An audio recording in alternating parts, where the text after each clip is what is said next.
அனைத்து அன்புள்ளங்களுக்கு நமஸ்காரம். எல்லாமே இயற்கையாக போட்டுட்ருக்கோம். இப்போ பார்த்திங்கன்னா நம்ம வீட்டில் நிறைய பிரச்சனைகள் இருக்குது.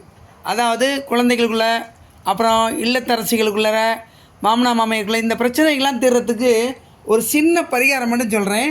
இங்கே பாருங்களேன், ஒரு டம்ளர், அதாவது கண்ணாடி டம்ளரில் தண்ணி எடுத்துக்குங்க. இந்த கண்ணாடி டம்ளரில் ஒரு 2 ஸ்பூன் மஞ்சள் போட்டுங்க. இங்கே பாருங்கள், மஞ்சள் போட்டுங்க.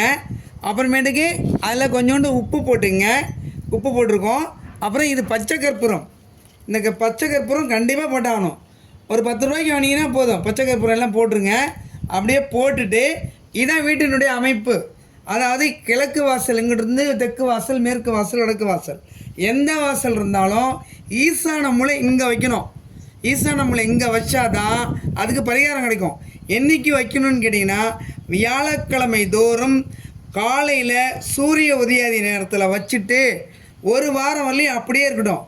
மேலே ஒரு மூடி போட்டு மூடிடலாம். இல்லைனா அப்படியே இருந்தாலும் ஒன்றும் பிரச்சனை கிடையாது.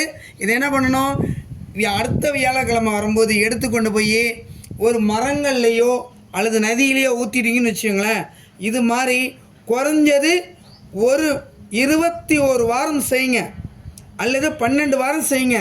உங்கள் வீட்டில் இருக்க எதிர்மறை வினைகள் எல்லாம் தீந்துடும். அப்புறம் குடும்ப ஒற்றுமைகள் கிடைக்கும். உங்கள் வீட்டில் இருக்க எல்லா வாஸ்து பிரச்சனைகளும் நிறைவடைந்திடும். இதை கண்ணூர் அன்பர்கள் அனைவருக்கும் பகிர்ந்து இந்த பரிகாரத்தை செய்யுமாறு அன்போடு கேட்டுக்கொள்கிறோம். நன்றிகள், வாழ்த்துக்கள்.